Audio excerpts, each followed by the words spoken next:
Seen a lot of really cool demos today. It just keeps coming and coming and coming and running into cool people. I've got Kyle Orland from Ars Technica standing here. How you doing, Kyle? Pretty good, thanks. Excellent. It's great to talk with you here a little bit because we've seen a lot of really neat stuff. For me, I feel like VR is this, like I have this outside fascination with it. I don't have VR at home, but after coming here, I feel like I kind of need to get in on it. What has impressed you the most about what you've seen here today? If you want to get in on VR, it's a little cheaper now. I don't know if you heard at the keynote, they made Oculus-ready PCs that are now as low as $500, and another $600 for the headset, another $200 for the Oculus Touch controllers. It's still not an impulse buy, Right. but it's better than the $1,600, $1,800 you had to pay before. For sure. It's quickly coming down, and in 5 years, as Michael Abrash was saying, who knows how cheap it's going to be for this level of tech, and when you pay $1,000, you're going to get something we've never seen before. Yeah, absolutely. There was the discussion at the end of the keynote where it was like going into the future of VR,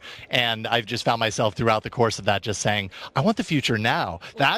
What we're seeing today is impressive, don't get me wrong, but that next level, that next stage is just mind-blowing. And when you think about where we were 5 years ago, VR was a thing like from the 90s that had totally failed, and now it's a real thing. There's thousands of people here playing real VR things. There's millions of people who have it at home. This is turning into an industry. Yes, it is, and this has been largely the year that VR kind of woke. People woke up to the idea of VR in their homes and realized it was possible to get what they thought VR might be all of these years, because it's not a new term by any stretch. What are some of the experiences that have really caught your attention since you've been here? I really liked Lone Echo. It's a game where you're playing in a space station, it's zero gravity, and you use the touch controllers to grab on to surfaces, and you just kind of fling yourself like you're in a space station, like you're an astronaut. And you would think that would really be nauseating, like just having the world fly by you when you're really standing still. But there's something about moving your arms, I don't know, that really makes it feel totally natural, kind of like a skiing motion or something. They had this multiplayer demo of it where you have to grab a disc and you have to throw it down to the other end. You could grab other people and punch them in the face to stun them, and you have to turn around and use your jetpacks to get over there. You're yelling at your teammates. It's 4-on-4 action. It's something out of Ender's Game, and it's a real thing that you can play right now. It's like the future. Yeah, it really is fascinating. I actually just got done with that demo in the room. I think in our case it was 3-on-3, and I've always had a fascination with going, with going into space and realizing what zero gravity feels like. That's the closest that I've ever come to, as far as I can tell, actually experiencing that. And I don't know how long it'll take for me to actually get to space to experience it. That's a really close second. I mean, there were moments in there where my brain was tricked. I was totally convinced. When I came out of that experience, I was walking around the world, and I felt like I kind of wanted to grab onto things and just pull through, right? It's like when astronauts come home, I know that you don't give them the baby at first because you feel like you're going to drop it, and I felt like after just 15 minutes of that, I felt like, what is gravity? What is going on? This is not how the world should be. I want to be in the VR world. I want to be in 0G again. Yep. So they showed off a couple of other interesting games from the stage that, of course, they're demoing here. What else have you checked out? I really liked Super Hot VR.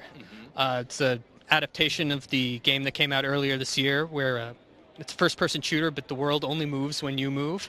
So it's more like a puzzle game. The most trippy thing is when a bullet's coming at you, and as you're dodging, the bullet moves only as you move, and you kind of see the bullet going by you, and that just blows my mind. And then there's another game, Robo Recall, where it's a similar thing where the bullets are coming at you, and you can actually grab them out of the air with the touch controller and just kind of fling them back at the enemies. There's a bullet train demo that Epic had that was a similar thing, and they've turned it into a full game. Another thing I liked about that is you fire your guns, and when you're out of ammo, you just drop them, pick up another one from your holster. It made me feel like a real action movie star. Just Absolutely. Going over and over again, over the back. Feel like the Terminator. Totally. That's what we all want. We all want to feel like the Terminator. That's why VR is here, yeah. Exactly.